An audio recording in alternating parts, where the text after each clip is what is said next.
இப்போ இந்த ஒருத்தரை தாக்குறது, அந்த விஷயத்தெல்லாம் விட்டுருவோம். என்கிட்ட ஒரு கேமராமேன் சொன்னாரு. பெரிய கேமராமேன். நான் கேமராமேனா ஒர்க் பண்ணிட்டு இருக்கும்போது, ஒரு சிங்கிள் லேடி தனி ஆளா போயிட்டு பிரபாகரன மீட் பண்ணிட்டு பேட்டி எடுத்துட்டு வந்தாங்க அப்படின்னு மாரி சொன்னாரு. இப்ப அந்த மாரிலாம் இருக்கிறது இல்ல. எல்லாம் பயப்படுறாங்க அப்படின்னு மாரி சொன்னாரு. இது எப்படி பார்க்குறீங்க? இப்போ ஜர்னலிசம் எந்த மாரி போயிட்டுருக்கு? நிஜமாலே அந்த மாரி பயப்படுறாங்களா இப்பலாம்? பயப்படுறாங்க அப்படின்னு சொல்றது, அதாவது ஜேர்னலிஸ்ட்டுங்கிறது வந்து மீடியாங்கிறது இந்தியாவுடைய 4வது தூண். ரொம்ப இம்பார்ட்டண்டான ஒரு விஷயம். அரசியல் கட்சிகள் பண்ண முடியாததை, நிறைய துறைகள் பண்ண முடியாததை பத்திரிகை துறையிலால் நம்மளால் பண்ண முடியும். இப்போ நான் வந்து ஸ்டார்டிங் ஸ்டேஜில் வந்து ஃபோட்டோ ஜேர்னலிஸ்ட்டாக இருந்தேன். ஒரு தினகரன் பத்திரிகையில் ஃபோட்டோ ஜேர்னலிஸ்ட்டாக இருந்தேன். நான் வேலை பார்த்த காலங்கள் குறுகிய காலம்தான். ஆனால் என்னால் ஒரு செய்தியை வந்து கொண்டு போய் அந்த சமூகத்துக்கு மாற்றம் கொடுக்க முடியும்னா அதில் ஜேர்னலிஸ்ட் வந்து ரொம்ப முக்கியத்துவமாக இருந்தாங்க. நான் ஒரு மே மாதம் லீவில் வந்து பள்ளிகளுக்கெல்லாம் குழந்தைகளுக்கெல்லாம் விடுமுறை 13ல் நான் சொல்கிறேன், 2013 நான் ஃபோட்டோ ஜேர்னலிஸ்ட்டாக இருக்கிறப்ப அப்போ நடந்த ஒரு உண்மையான சம்பவம் தான். நாங்கள் திருவல்லிக்கணி வழியாக ஃபோட்டோ ஜேர்னலிஸ்ட்னால் உங்களுக்கு தெரியும், டெய்லியும் பைக்கில் சுற்றணும், நம்ம அந்த செய்திகளை கொண்டு வந்து ஆஃபீஸில் கொடுக்கணும். அப்போ நமக்கு யூடியூப்லாம் அந்த அளவுக்கு இல்லை. 13 15க்கு அப்புறம் தான் யூடியூப்லாம் ப்ராப்ளமாச்சு. அப்போ அந்த செய்தியை வந்து நம்ம கொண்டு போய் சேர்க்குறது வந்து ரொம்ப கடினமான விஷயம். அந்த செய்திக்கு ஸ்கிரிப்டு, அந்த செய்தியோட உண்மைத்தன்மை இதெல்லாம் பார்த்து தான் எடிட்டர் பப்ளிஷ் பண்ணுவார். அப்போ மீடியானால ஒரு மாற்றம் அடைகிறத தான் நான் உங்ககிட்ட சொல்கிறேன். 2 விஷயங்கள் நான் பண்ணேன். ஒரு விஷயம் வந்து நான் ட்ரிபிளிகேனில் நாங்கள் பயணிச்சுட்டு இருக்கிறப்ப வந்து ஸ்கூல் லீவு மே மாதம். ஆனால் பால்வாடி இருக்கும், நீங்கள் நல்லா கவனிச்சிங்கன்னா பால்வாடி இருக்கும். இப்போ சில பால்வாடிகள்லாம் வந்து பார்த்திங்கன்னா சில ஏரியாக்களில் வந்து அவுட் சோர்ஸ் வந்து நல்லாயிருக்கும், சில அட்மாஸ்பியர்லாம் நல்லா இருக்காது. நாங்கள் போயிட்டுருக்கிறப்போ சின்ன சின்ன குழந்தைங்க வந்து கம்பி போட்டிருப்பாங்க வெளியே வரக்கூடாதுன்னு சொல்லி, ஜெயில் கம்பி மாதிரி. ஸோ அந்த ஜெயில் கம்பியை பிடிச்சிட்டு குழந்தைங்க வந்து இப்போ அழுதுகிட்டே நிற்கிற மாதிரி ஒரு ஃபோட்டோ ஒன்று எடுத்தோம். அந்த ஃபோட்டோ எடுத்து மே மாதத்தில் வந்து இவங்களுக்கெல்லாம் விடுமுறை வரப்போ இவங்களுக்கு ஏன் விடுமுறை வரக்கூடாதுன்னு சொல்லிட்டு ஒரு செய்தியை வந்து அந்த ஃபோட்டோ வந்து இது பண்ணேன். அதுக்கு வந்து எனக்கு வந்து செய்தி சப் எடிட்டராக இருந்தவர் வந்து முத்தலிஃப், இப்போ சவுக்கோட இருந்தார்ல, அவர் தான் அந்த கண்டென்ட், அந்த ஃபோட்டோக்கு கண்டென்ட் அவர் இது பண்ணார். நல்லா பப்ளிஷ் ஆச்சு, பெரிய அளவில் ரீச் ஆச்சு. அதுக்கப்புறம் கல்வித்துறை வந்து அதுக்கான ஒரு ஸ்கீமை கொண்டு வந்து பால்வாடிக்கான லீவ்லாம் கொடுக்கணுங்கிற மாதிரிலாம் சொல்லி இது ஒரு மாற்றம், இது ஒரு விஷயம். அதே போல் இன்னொரு விஷயம் என்னென்னா, முன்னாள் முதலமைச்சர் ஜெயலலிதா இருந்தாங்கல்ல, அவங்க இருக்கக்கூடிய சூழலில் வந்து வள்ளுவர் கோட்டம் பக்கத்தில் தர்மாபுரம்னு சொல்லிட்டு ஒரு ஏரியா இருக்குது. அங்கே வந்து நகராட்சியோட கழிப்பிடம். அப்போது அதிமுகவோட ஆட்சி நடந்துகிட்ருக்கு. நகராட்சியோட கழிப்பிடம் 2013 நான் சொல்கிறது இதெல்லாம். நகராட்சியோட கழிப்பிடம் வெளியேருந்து பார்த்தா கழிப்பிடம், ஒரு ஆள் உட்காந்துருக்காரு காசு வாங்குற மாதிரி. ஆனால் உள்ளே போனால் பாத்ரூம் இல்லை, ஃபுல்லாக வட மாநிலத்தவர்களுக்கு வீடு மாதிரி உள்ளே விட்ருக்காரு. உள்ளே போனால் கட்டில் இருக்குது, டிவி இருக்குது. அது உள்ளே போய் நாங்கள் படம்லாம் எடுத்து சென்னை பேஜில் வந்து ஃபஸ்ட்டு பேஜ்லேயே அந்த என்னோடய செய்தி வந்துச்சு. அதை அடிப்படை உறுப்பினர்லேருந்து அந்த கவுன்சிலர் தூக்குனாங்கல்ல, அப்புறம் மாநகராட்சி அந்த நடவடிக்கைலாம் எடுத்து அந்த கழிப்பிடலாம் மாட்டினாங்க. ஸோ இது வந்து மீடியாவோட டிஃப்ரென்சியேஷன். நம்ம மீடியாவை வந்து மக்களுக்கு வந்து இந்த மாதிரி முறையில் நம்ம கொண்டு போகலாம். இதுதான் மீடியாவோட ஒர்க்கு. மீடியா வந்து 4வது தூண். அந்த 4வது தூண் சரியாக பயன்படுத்துகிறாங்கன்னா கண்டிப்பாக சரியாக பயன்படுத்துகிறாங்க. சரியாக பயன்படுத்துகிறனால தான் அவங்களுக்கு உலகம் ஃபுல்லாக இருக்கிற செய்தி நமக்கு வந்து சேருது. இப்போ இந்த மீடியாக்கான நெருக்கங்கள் இருக்குல்ல, சில இப்போது நீங்கள் மலேசியா சிங்கப்பூர் எடுத்துக்கிட்டிங்க அப்படின்னா, யூடியூப் சேனலில் நீங்கள் நடத்தக்கூடிய வழிமுறைகளும் விதிமுறைகளும் நீங்கள் கவர்மெண்ட்டுக்கு சொல்லணும். நீங்கள் இங்கே இருக்கிற மாதிரி ஒரு ஃபுட் வீடியோவோ அந்த மாதிரி நீங்கள் பண்ண முடியாது. நீங்கள் என்ன பண்ணுறீங்கிறத கவர்மெண்ட்டுக்கு சொல்லணும். இங்கே இந்தியா வந்து எப்படின்னா, மீடியாவை வச்சு தான் இங்கே கவர்மெண்ட் வச்சு மீடியா கிடையாது. மற்ற நாட்டில் வந்து கவர்மெண்ட்டை வச்சு தான் மீடியா இயங்கும். ஒரு குறிப்பிட்ட மீடியாவுக்கு மட்டும் தான் பர்மிஷன்ஸ் கொடுப்பாங்க. இப்போ நீங்கள் பாலஸ்தீன், இஸ்ரேல்லாம் அல் ஜசீரா, பிபிசி, இந்த மாதிரி ஆர்டி டாக்குமெண்ட்ரி, இவங்க மாதிரி சேனல் 4 இந்த மாதிரி சேனலுக்கு மட்டும்தான் உங்களுக்கு வந்து ஆப்பர்ச்சுனிட்டி கொடுப்பாங்க. மற்ற கிடையாது. இப்போ இங்கே இருக்கிற மாதிரி ஒரு 1000க்கும் மேற்பட்ட சேனலுக்குலாம் கொடுக்க மாட்டாங்க. அந்த மாதிரி அப்ரூவல்லாம் கிடையாது. ஸோ இதை வந்து கட்டுக்குள்ளே கொண்டு வரணும். கவர்மெண்ட்டோட அந்த பொறுப்பு இருக்குது. எல்லாருமே யூடியூப் சேனல் ஆரம்பிக்கிறாங்க, எல்லாருமே இதை பண்ணுறாங்க. என்ன வேலை கொடுக்குறாங்க, ஒரு செய்தியை மக்கள்கிட்ட என்ன வேலை கொண்டு போய் சேர்க்குறாங்கிற விஷயம் இருக்குல்ல, ஸோ அதை வந்து கவர்மெண்ட் கட்டுப்படுத்தணும். இந்த மீடியா வந்து சரிவர சில இடங்களில் செயல்படலன்னு நீங்கள் சொல்கிறீங்களா, சில ஜேர்னலிஸ்ட் இல்லை. எக்ஸாம்பிளுக்கு சவுக்கு சங்கர் வந்து ஜேர்னலிஸ்ட் கிடையாது. ஃபஸ்ட்டு அதை நம்ம தெரிஞ்சுக்கணும். ஜேர்னலிஸ்ட்னால் ஒரு களத்தில் இருந்திருக்கணும், ஒரு மாற்றம் வந்திருக்கணும் அவங்க செய்திகள் மூலமா. இந்த மாதிரி நிறைய விஷயங்கள் இருக்குது. பத்திரிகை இவங்க தான் ஜேர்னலிஸ்ட்டு. சவுக்கு சங்கர் வந்து ஜேர்னலிஸ்ட்லாம் கிடையாது. ஸோ இப்போ நீங்கள் சவுக்கு சங்கரை வச்சுட்டு கூட அந்த கேள்வி நீங்கள் கேட்டுருந்துருக்கலாம்.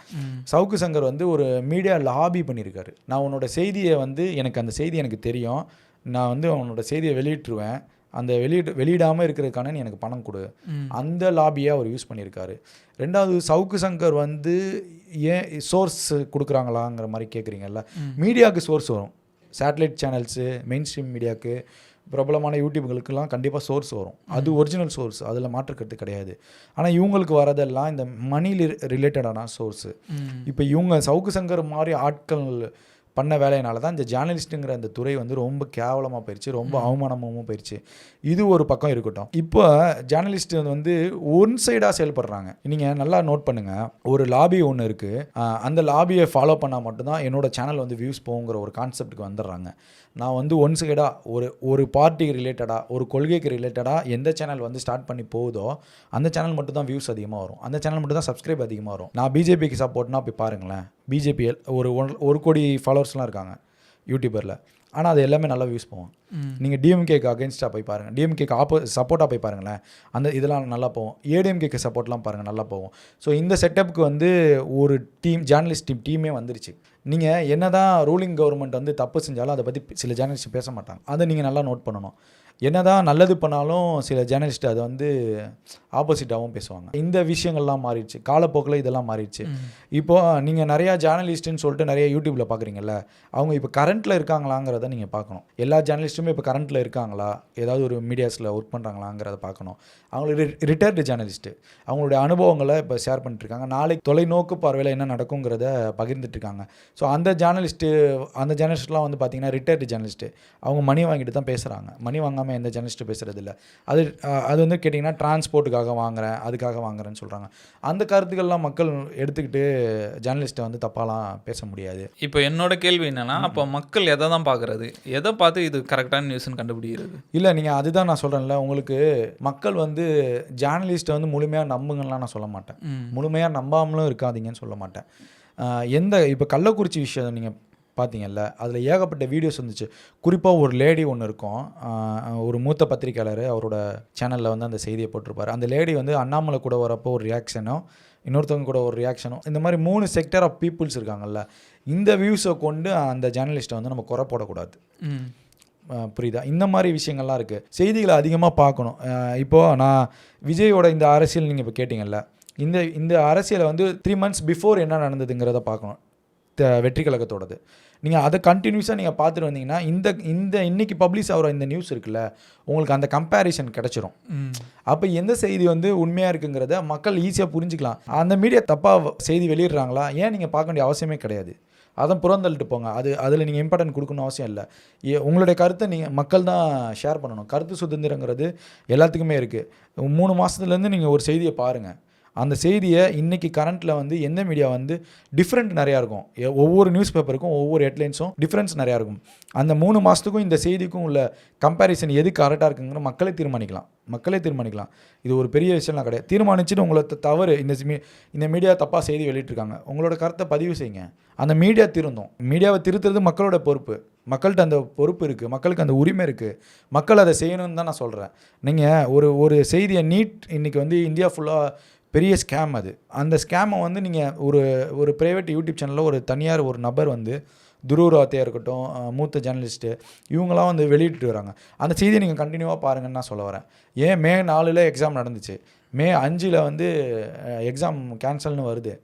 அன்றைக்கே ரிசல்ட்டை கண்டுபிடிச்சி அந்த செய்தியை வந்து மக்கள் நிறையா உள்வாங்கியிருந்தாங்கன்னா, மக்கள் அதுக்கு எதிராக போராடி இருந்தாங்கன்னா, இன்றைக்கி தேர்தல் கேன்சல் ஆகிருக்கும். 6 மாதம் கழிச்சு கூட வந்திருக்க வாய்ப்பு இருக்குது. அதை ஏன் மக்கள் முன்னெடுக்கலைங்கிற கோபம் எல்லா ஜேர்னலிஸ்ட்டுக்கும் இருக்குது. இப்போ ஜேர்னலிஸ்ட்டு வந்து இப்போ உங்களை மாதிரி, இப்போ நீங்கள் ஒரு ஜேர்னலிஸ்ட்டு, நீங்கள் ஒரு யூடியூப் வச்சு நடத்துகிறீங்க, உங்களுக்கு அந்த உரிமை இருக்குது, நீங்கள் உங்களோட கருத்தை என்ன வேணால் செய்யலாம். ஒரு ஜேர்னலிஸ்ட்டுக்கு வந்து ஒரு மீடியா கம்பெனியில் ஒர்க் பண்ணுறோன்னா அந்த கம்பெனிக்கு கட்டுப்பட்டு தான் நம்ம ஒர்க் பண்ணி ஆகணும். சில இடங்களில் அந்த பிரச்சனைகள்லாம் இருக்குது. இப்போ உதாரணத்துக்கு அண்ணாமலை பார்த்துருப்பீங்க, நீங்கள் எந்த சேனல், புதிய தலைமுறையா, நீங்கள் ஆதனா, நான் அந்த மாதிரிலாம் இருக்கல. இப்போ இவங்க என்ன பண்ணுவாங்கன்னா, நெக்ஸ்ட்டு அந்த ப்ரெஸ் மீட்டுக்கு அந்த ஜேர்னலிஸ்ட்டை வரவிட மாட்டாங்க. உங்களுக்கு புரியுதா? இந்த பிரச்சனைலாம் இருக்குது. இப்போ அவள் ஜேர்னலிஸ்ட் வந்து சில விஷயங்களை கட்டுப்படுத்தி தான் வேலை பார்க்க வேண்டியது. ஏன்னா அவங்களுக்கு குடும்பம் இருக்குது, அவங்களுக்கு அதை வச்சு தான் சம்பளம். ஸோ அவங்களும் என்ன பண்ணுவாங்க, இந்த மாதிரி விஷயங்கள்லாம் இருக்குது. ஸோ அதனால் இதெல்லாம் மக்கள் புரிஞ்சுக்கணுன்னு தான் நான் சொல்ல வரேன். இப்போ அந்த கம்பெனிலேருந்து வெளியே போயிட்டா திரும்பி எனக்கு வேலை கிடைக்கிறதுனா ஒரு சில இடத்துல வேலை கிடைக்கும். சில இந்த லாங் டைம் மீடியாவில் வந்து ஜாப் கிடைக்கிறதுக்கு லாங் டைம் ப்ராசஸ் ஆகும். இன்னொரு சேனல்லேருந்து இன்னொரு சேனலுக்கு நம்ம ஒரு பொசிஷனுக்கு போகிறோன்னா ஒரு 6 மாதம், அந்த 6 மாதம் அந்த ஜேர்னலிஸ்ட் என்ன பண்ண போகிறாருங்கிற ஒரு கேள்வி வருதுல்ல. அவர் ரேப்பிடோ ஓட்டுவார், இந்த மாதிரி விஷயங்கள்லாம் இருக்குது. ஸோ ஜேர்னலிஸ்ட்டுங்கிற இந்த டிபார்ட்மெண்ட்டுங்கிறது ரொம்ப ரேர், ரொம்ப கஷ்டம்.